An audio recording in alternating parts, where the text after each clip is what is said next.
ನಮಸ್ಕಾರ. PV news people voice ಚಾನೆಲ್ಗೆ ಸ್ವಾಗತ. ನಾನು ನಿಮ್ಮ ಲಾವಣ್ಯ ರವಿಚಂದ್ರ. ಚಿಕ್ಕಬಳ್ಳಾಪುರದಲ್ಲಿ ವಿಶ್ವ ಹಾಲು ದಿನಾಚರಣೆ. ಸರ್ಕಾರಿ ಆಸ್ಪತ್ರೆ ರೋಗಿಗಳಿಗೆ ಹಾಲು, ಬ್ರೆಡ್ ವಿತರಣೆ. ಚಿಮೂಲ್ ನಿರ್ದೇಶಕ ಕೆವಿ ನಾಗರಾಜ್ ನೇತೃತ್ವದಲ್ಲಿ.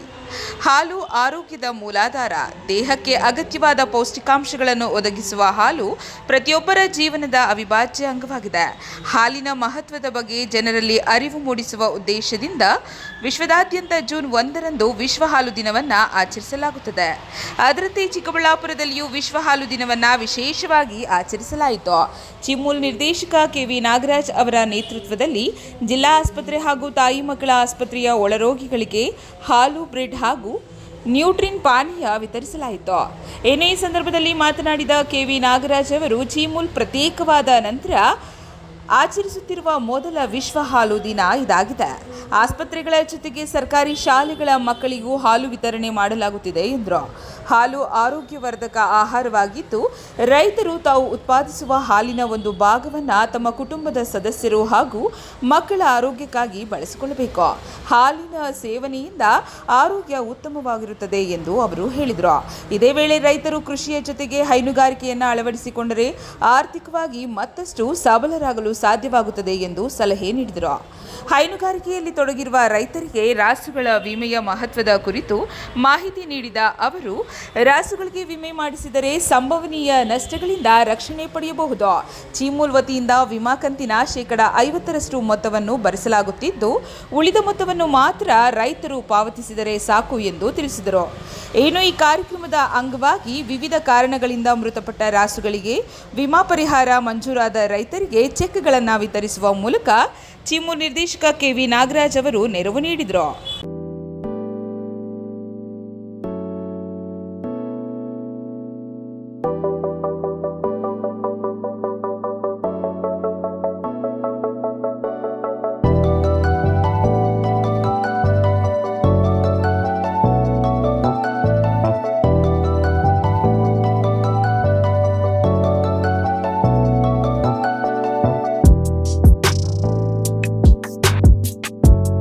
ನಮಸ್ಕಾರ. ಈ ದಿನ ಒಂದು ವಿಶೇಷವಾದ ದಿನ. ಏನಪ್ಪಾ ಅಂದ್ರೆ ಅದು ವಿಶ್ವ ಹಾಲು ದಿನಾಚರಣೆ. ಅಂದ್ರೆ ಬರೀ ನಮ್ಮ ಭಾರತದಲ್ಲೇ ಅಲ್ಲ, ಇಡೀ ವಿಶ್ವದಲ್ಲಿ ಇದಕ್ಕೆ ಒಂದು ಪ್ರಾಮುಖ್ಯತೆಯನ್ನು ಕೊಟ್ಟು ವಿಶ್ವ ಹಾಲು ದಿನಾಚರಣೆ ಅಂತ ಎಲ್ಲ ಕಡೆ ಆಚರಣೆ ಮಾಡ್ತಾ ಇದ್ದಾರೆ. ಹಾಲಿನ ವಿಶೇಷತೆ ನಿಮ್ಗೆಲ್ಲ ಗೊತ್ತಿದೆ. ಬಹುಶಃ ಹೆಚ್ಚಿನ ಶಕ್ತಿ ಮಕ್ಕಳು ಬೆಳಿಬೇಕಾದ್ರೆ, ಆಮೇಲೆ ರೋಗಿಗಳು ಬೇಗ ಗುಣಮುಖರಾಗಬೇಕಾದ್ರೆ ಅವ್ರಿಗೆ ಹೆಚ್ಚಿನ ಶಕ್ತಿಯನ್ನು ಕೊಡ್ತಕ್ಕಂಥದ್ದು ಹಾಲು. ಮನುಷ್ಯನಿಗೆ ಮಗು ಹುಟ್ಟಿದಾಗ ಹಾಲು ಕೊಡ್ರಪ್ಪ ಅಂತಾರೆ.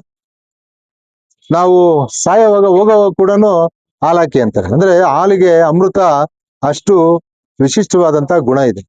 ಹಾಗಾಗಿ ಇವತ್ತು ವಿಶ್ವ ಹಾಲು ದಿನಾಚರಣೆಯನ್ನ ಇಡೀ ಪ್ರಪಂಚದಲ್ಲೇ ವಿಶ್ವ ಹಾಲು ದಿನಾಚರಣೆಯನ್ನ ಆಚರಣೆ ಮಾಡ್ತಾ ಇದ್ದಾರೆ. ಹಾಗಾಗಿ ಇವತ್ತು ನಮ್ಮ ಚಿಕ್ಕಬಳ್ಳಾಪುರ ಜಿಲ್ಲಾ ಹಾಲು ಒಕ್ಕೂಟದ ವತಿಯಿಂದ ನಾವು 2 ಆಸ್ಪತ್ರೆಗಳು ಈಗಾಗಲೇ ನಮ್ಮ ಜಿಲ್ಲಾ ಆಸ್ಪತ್ರೆಯಲ್ಲಿ ಈಗಾಗಲೇ ವಿತರಣೆ ಮಾಡಿ ಈ ಒಂದು ತಾಯಿ ಮಕ್ಕಳ ಆಸ್ಪತ್ರೆಗೆ ನಾವು ಬಂದಿದ್ದೇವೆ. ಬಹುಶಃ ಈ ಒಂದು ಆಸ್ಪತ್ರೆಯಲ್ಲಿ ಇರ್ತಕ್ಕಂಥವ್ರು ಹೆರಿಗೆ ವಾರ್ಡ್ ಅಂದ್ರೆ ಬಾಣಂತಿಗಳಿದ್ದಾರೆ, ಮಕ್ಕಳಿದ್ದಾರೆ, ಸಣ್ಣ ಮಕ್ಕಳಿದ್ದಾರೆ. ಎಲ್ರಿಗೂ ಕೂಡ ಇವತ್ತು ನಾವು ಹಾಲು, ಬ್ರೆಡ್ ಮತ್ತು ಫ್ಲೇವರ್ಡ್ ಮಿಲ್ಕ್ ಅನ್ನ ವಿತರಣೆ ಮಾಡ್ತಾ ಇದ್ವಿ. ಇದರ ವಿಶೇಷತೆ ಅವರಿಗೆಲ್ಲ ಗೊತ್ತಿದೆ. ಇವತ್ತು ನಮ್ಮ ಚಿಕ್ಕಬಳ್ಳಾಪುರ ಜಿಲ್ಲಾ ಹಾಲು ಒಕ್ಕೂಟದಲ್ಲಿ ಹೊಸದಾಗಿ ಏನು ಕೋಲಾರಿಂದ ಬೇರ್ಪಡೆ ಆದ್ಮೇಲೆ ಮೊದಲನೇ ವಿಶ್ವ ಹಾಲು ದಿನಾಚರಣೆಯನ್ನು ಮಾಡ್ತಾ ಇದ್ವಿ. ಹಿಂದೆ ಕೋಲಾರ ಚಿಕ್ಕಬಳ್ಳಾಪುರ ಜಿಲ್ಲಾ ಹಾಲು ಒಕ್ಕೂಟ ಅಂತೇಳಿ ನಾವು ಆಸ್ಪತ್ರೆಯಲ್ಲಿ ಕೊಡ್ತಕ್ಕಂಥದ್ದು ಮತ್ತು ನಮ್ಮ ಸರ್ಕಾರಿ ಶಾಲೆಗಳಲ್ಲಿ ಮಕ್ಕಳಿಗೆ ಹಾಲನ್ನು ಕೊಡ್ತಕ್ಕಂಥ ಕೆಲಸವನ್ನ ಮಾಡ್ತಾ ಇದ್ವಿ. ಇವತ್ತು ತಾಯಿ ಮಕ್ಕಳ ಆಸ್ಪತ್ರೆಯಲ್ಲಿ ಮತ್ತು ನಮ್ಮ ಚಿಕ್ಕಬಳ್ಳಾಪುರ ಜಿಲ್ಲಾ ಆಸ್ಪತ್ರೆಯಲ್ಲಿ ನಮ್ಮ ಚಿಕ್ಕಬಳ್ಳಾಪುರ ಜಿಲ್ಲಾ ಹಾಲು ಒಕ್ಕೂಟದಿಂದ ಹಾಲು ಮತ್ತು ಫ್ಲೇವರ್ಡ್ ಮಿಲ್ಕ್ ಮತ್ತು ಬ್ರೆಡ್ ಎಲ್ಲವನ್ನು ಕೂಡ ಮಕ್ಕಳಿಗೆ ಮತ್ತು ಯಾರಿಲ್ಲಿ ರೋಗಿಗಳಿದ್ದಾರೆ ಅಥವಾ ಬಾಣಂತಿರಿದ್ದಾರೆ ಅವ್ರಿಗೆಲ್ಲ ಕೊಟ್ಟು ವಿಶ್ವ ಹಾಲು ದಿನಾಚರಣೆ ಎಂಬ ಇವತ್ತು ನೀವೆಲ್ಲರೂ ಕೂಡ ಹಾಲು ಯಾವ ರೀತಿ ಒಳ್ಳೆ ಶಕ್ತಿಯನ್ನು ಕೊಡ್ತದೆ, ಅದಕ್ಕೆ ಇವತ್ತು ನಾವು ಕೊಡ್ತಾ ಇದೀವಿ ಅಂತ ಇದನ್ನ ಬಿಡೋದಲ್ಲ. ನಾಳೆ ಅದನ್ನ ಕೊಂಡ್ಕೊಂಡು ಕೂಡ ಅಥವಾ ನಿಮ್ಮ ಮನೆಗಳಲ್ಲಿ ಹಾಲು ಏನು ಕರಿತಾ ಇದ್ರೆ ಎಲ್ಲ ಡೈರಿಗೆ ಹಾಕ್ದಿರಾ ಮನೆ ಉಪಯೋಗಕ್ಕೂ ಸ್ವಲ್ಪ ಇಟ್ಕೊಂಡು ಹಾಲನ್ನು ಮಕ್ಕಳಿಗೆ ಮತ್ತು ನೀವು ಸಹ ಹಾಲನ್ನ ಕುಡಿಬೇಕು ಅಂತ ಹೇಳಿ ಅವರಿಗೆ ಒಂದು ಅವೇರ್ನೆಸ್ ಅನ್ನ ತರಲಿಕ್ಕೆ ಇದೊಂದು ಪ್ರಯತ್ನ ಮಾಡ್ತಾ ಇದೀವಿ. ಬಹುಶಃ ಇವತ್ತು ಚಿಕ್ಕಬಳ್ಳಾಪುರ ಜಿಲ್ಲಾ ಹಾಲು ಒಕ್ಕೂಟ ರಚನೆ ಆದ್ಮೇಲೆ ಬಹುಶಃ 1 ವರ್ಷ 2 ತಿಂಗಳೇನೋ ಆಗಿದೆ ಜಿಲ್ಲಾ ಹಾಲು ಒಕ್ಕೂಟ ರಚನೆ ಆಗಿ. ಅವತ್ತು ಅದರಿಂದ ಕೋಲಾರಿಂದ ಬೇರ್ಪಟ್ಟೆ ಆದಾಗ ನಮ್ಗೆ 4,80,000 90,000 ಬರ್ತಾ ಇತ್ತು. ಇವತ್ತು 4 ಲಕ್ಷ 5 ಲಕ್ಷ ಕ್ಷಮಿಸ್ಬೇಕು 5 ಲಕ್ಷ 15,000 ಹಾಲು ನಿನ್ನೆ ದಿನ ಆಗಿದೆ. ಅದಕ್ಕೆ ಹಿಂದೆ ಒಂದು 5 ಲಕ್ಷ 20,000 ಆಗಿದೆ. ಅಂದ್ರೆ ಪ್ರತಿ ದಿನ ಈಗ ಹಾಲಿನ ಒಂದು ಉತ್ಪಾದನೆ ಜಾಸ್ತಿ ಆಗ್ತಾ ಇದೆ. ಮುಂದಿನ ದಿನಗಳಲ್ಲಿ ಬಹುಶಃ ನಾವು 6 ಲಕ್ಷ ಮುಟ್ತೀವಿ ಅಂತ ನನ್ನ ಒಂದು ನಂಬಿಕೆ. ವಿಶೇಷವಾಗಿ ಇವತ್ತು ನಾನು ರೈತಾಪಿ ಜನರಲ್ಲಿ ಇವತ್ತು ಅಶ್ವ ಹಾಲು ದಿನಾಚರಣೆ ದಿನ ಮನವಿ ಮಾಡೋದೇನಂದ್ರೆ, ಚಿಕ್ಕಬಳ್ಳಾಪುರ ಜಿಲ್ಲೆಯಲ್ಲಿ ಹೆಚ್ಚಿಗೆ ಹಾಲನ್ನ ನಾವು ಉತ್ಪಾದನೆ ಮಾಡಬೇಕು. ಇವತ್ತು ಹೊಸದಾಗಿ ನಾವು ಡೈರಿ ತಂದಿದ್ದೀವಿ. ಮೆಗಾ ಡೈರಿ ಅಂದ್ರೆ ಇವತ್ತು ಕೋಲಾರದಲ್ಲಿಲ್ಲ ಅಂತ ಡೈರಿಯನ್ನ ಇಲ್ಲಿ ಚಿಕ್ಕಬಳ್ಳಾಪುರದಲ್ಲಿ ನಾವು ಮಾಡಿದ್ದೇವೆ. ನಾವು ಹೆಚ್ಚಿಗೆ ಹಾಲನ್ನ ಕೊಟ್ಟಾಗ ಮಾತ್ರ ಈ ಡೈರಿ ಲಾಭದಾಯಕವಾಗಿ ನಡಲಿಕ್ಕೆ ಸಾಧ್ಯ ಆಗ್ತದೆ. ಜೊತೆಗೆ ಒಳ್ಳೆ ಗುಣಮಟ್ಟದ ಹಾಲನ್ನು ಕೂಡ ನೀವು ಕೊಡಬೇಕು ಅಂತ ಹೇಳಿ ನಾನು ತಮ್ಮಲ್ಲಿ ಮನವಿ ಮಾಡ್ತೀನಿ. ಒಂದು ಇವತ್ತು ಈ ಚಿಕ್ಕಬಳ್ಳಾಪುರ ತಾಲೂಕಲ್ಲಿ ತಗೊಂಡ್ರೆ ರೈತರು ಹೆಚ್ಚಿಗೆ ಈ ಒಂದು ಹೂವಿಗೆ ಅಂದ್ರೆ ಏನು ಹೂವನ್ನ ಬೆಳೀತಾ ಇದಾರೆ, ಆ ಹೂವನ್ನ ಬೆಳಿತಕ್ಕಂತ ರೈತರು ಒಂದೊಂದು ಹಸುವನ್ನು ಇಟ್ಕೊಂಡು ಹಾಲನ್ನು ಕರೆದ್ರೆ ಇನ್ನೂ ಹೆಚ್ಚಿಗೆ ಆದಾಯ ಬರ್ತಕ್ಕಂತ ಒಂದು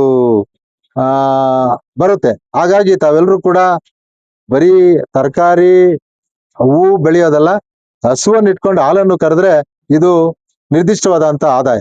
ಇವತ್ತು ಹೂವು ರೇಟು ಇವತ್ತು ರೋಸ್ ನನ್ಗೆ ಗೊತ್ತಿದ್ದಂಗೆ ಗುಲಾಬಿ ಹೂವು ಇವತ್ತು ಬರೀ ತಳ ಕಚ್ಚಿದ್ರು ಬರೀ 25-30 ರೂಪಾಯಿ ಬರ್ತದೆ, ಕೂಲಿ ಬರಲ್ಲ. ಯಾವತ್ತೋ ಒಂದಿನ 200-300 ಆಗ್ಬಿಟ್ರೆ ಅದೇ ಸರಿ ಅಂತೇಳಿ ಅದ್ರ ಬಗ್ಗೆ ಅದು ಹೋಗಿ. ಆದ್ರೆ ಒಂದು ಹಸು ಜೊತೆಯಲ್ಲಿ ಇಟ್ಕೊಂಡು ಹಾಲನ್ನು ಕರೆದ್ರೆ ಇದು ಇವತ್ತೇನು ಒಂದು ಹಾಲು 1 ಲೀಟರ್ ನೀವು ನಮ್ಮ ಡೈರಿ ಕೊಟ್ರೆ ನಿಮ್ಮ ಖಾತೆಯಲ್ಲಿ 30 ಈಗ ಹೊಸದಾಗಿ 35 ರೂಪಾಯಿ 65 ಪೈಸೆ ನಿಮ್ ಖಾತೆಗೆ ಜಮಾ ಆಗ್ತದೆ. ಅದೇ ರೀತಿ ಸರ್ಕಾರ ಬೇರೆ 5 ರೂಪಾಯಿ ಪ್ರೋತ್ಸಾಹ ಧನ ಕೊಡ್ತಾ ಇದೆ. ಅದು ಸೇರಿ ನಿಮ್ಗೆ ಹತ್ತಿರ 40 ರೂಪಾಯಿ 1 ಲೀಟರ್ಗೆ ಸಿಗ್ತಾ ಇದೆ. 40 ರೂಪಾಯಿ ಅಂದ್ರೆ ತಾವು ಯೋಚನೆ ಮಾಡ್ಬೇಕು, ಒಂದು 5ರಿಂದ 10 ಲೀಟರ್ ಪ್ರತಿದಿನ ಕೊಟ್ರೆ ಹೆಚ್ಚಿನ ಆದಾಯ ಬರ್ತದೆ. ಹಾಗಾಗಿ ನಮ್ಮ ಜಿಲ್ಲೆಯ ಚಿಕ್ಕಬಳ್ಳಾಪುರ ಜಿಲ್ಲೆ ಎಲ್ಲಾ ರೈತ ಬಾಂಧವರಲ್ಲಿ ವಿನಂತಿ ಮಾಡ್ಕೊಳ್ಳೋದೇನಂದ್ರೆ, ಹೈನುಗಾರಿಕೆಯನ್ನು ಮಾಡಿ, ಅದೇ ರೀತಿ ನೀವು ಹೂವನ್ನು ಬೆಳೀರಿ. ಅದೇನು ಬೆಳಿಬೇಡಿ ಅಂತ ಹೇಳೋದಿಲ್ಲ, ತರಕಾರಿ ಹೂವು ತೋಟಗಾರಿಕೆ ಬೆಳೆ ಎಲ್ಲ ಮಾಡ್ರಿ, ಆದ್ರೆ ಹೈನುಗಾರಿಕೆ ಒಂದ್ ಕಡೆ ಇಟ್ಕೊಳ್ರಿ ಅಂತ ಹೇಳಿ ನಾನು ಮನವಿ ಮಾಡಿ ವಿಶ್ವ ಹಾಲು ದಿನಾಚರಣೆ ದಿನ ಎಲ್ರಿಗೂ ಕೂಡ ಶುಭಾಶಯಗಳನ್ನ ಹೇಳ್ತಾ ಇದ್ದೀನಿ. ಮೊದಲನೇದಾಗಿ ಹಾಲು ಉತ್ಪಾದಕರಿಗೆ, ಎರಡನೇದಾಗಿ ನಮ್ಮ ಗ್ರಾಹಕರು ಬಹಳ ಇಂಪಾರ್ಟೆಂಟ್, ಬಹಳ ಮುಖ್ಯ. ಗ್ರಾಹಕರಿಗೂ ಕೂಡ ನಾನು ವಿಶ್ವ ಹಾಲು ದಿನಾಚರಣೆಯ ಶುಭಾಶಯಗಳನ್ನ ಹೇಳಿ ನನ್ನ ಮಾತನ್ನು ಮುಗಿಸ್ತೇನೆ. ನಮಸ್ಕಾರ.